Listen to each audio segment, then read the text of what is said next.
Well, it seems like some of the influencers I follow on YouTube talk about daylight savings time and the shift. Yeah, it's really bad. It's super bad, especially for people who are older.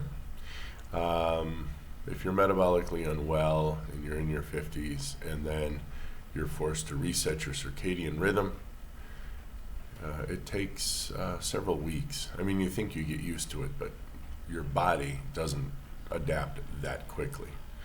So, as a matter of fact, I always call it Heart Attack Monday when I first found out about it from Chubby Emu. He presents to the emergency room with a heart attack. So I guess the best thing you can do, we don't change until April here, April the first week. So I'm actually a little later than I like to be, but it's all right. It's not a problem because I do have a white clock next to my ancient TikTok clock that gives me the sun time. So I look at it constantly. That's actually the clock that I want my mind patterned on. So it doesn't help that you still have to wake up the hour early, but at least I'm not off of a standard time of my own. So that's kind of cool. So this morning I set my alarm for, instead of 7:30, 10 after 7, and I had already popped awake. So I just kind of sat there and waited for the alarm. Okay, and then I get up on the second alarm, which is actually 7:15. And then I'm going to do this for a couple days, then I'm going to set it back to about 10 to 7 and do the same thing, probably get up around 7-ish. And then obviously the next week after that's daylight savings, so that's 6:30, so fine. And then that's going to shoot to 7:30, so it's not a big deal. So I'll have reset my body little by little, and it won't be a tremendous 1-hour shock. Like I said, I'd like to do this about 15 minutes once a week. That is each week preceding, so that I just back my body off a little bit. As a sundial expert, which I am, it really doesn't make sense where they put the changing of the times. I did read somewhere that it actually had to do with the food lobbyists, the big food, because they know that if it gets dark early, people go to bed earlier and they don't go out and eat and get fat and metabolically challenged and eat all their garbage food. So really the fast food industry kind of spurned this on a little bit.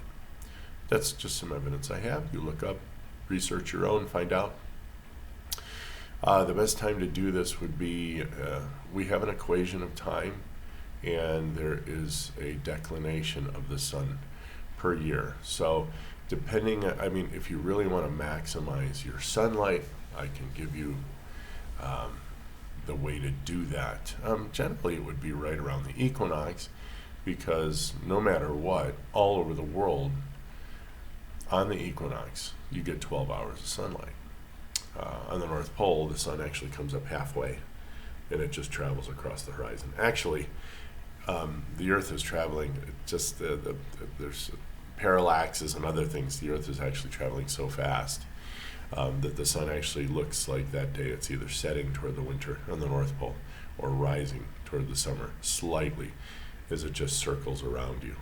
So if you were on the North Pole, the sun goes up to 23.5 degrees, and by the next equinox, it's halfway visible, and then it goes 23.5 degrees below, which is total darkness at 12 degrees. That would be astronomical dark. So we actually have double that. So they really get dark in the winter up in the North Pole. So anyway, that's kind of how that works. Maximizing your sun time. I remember I lived in Phoenix, and they don't change, and we didn't have these issues there.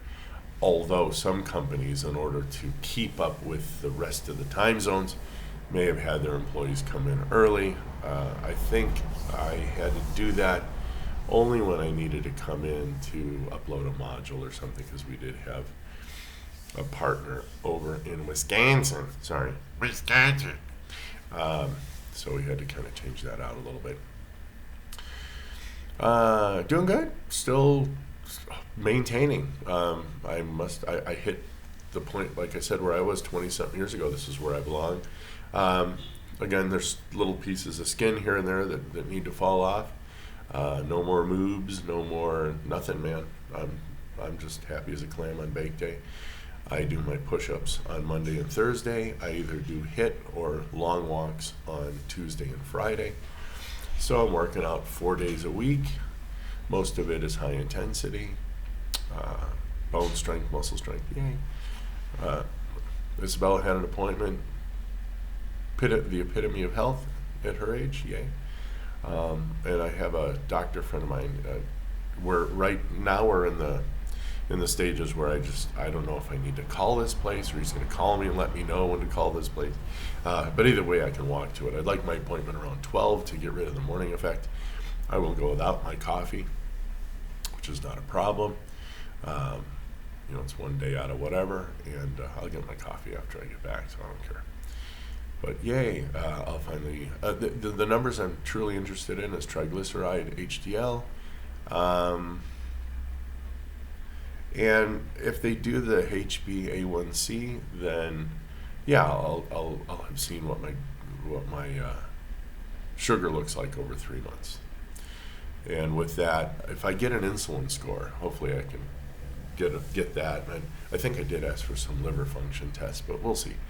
I don't feel like my liver's in any trouble at all. I know the symptoms, and I don't have any of them. Yay. So I'd like to get my HOMA-IR score, which is a score of insulin resistance. But like I said, I don't have the symptoms.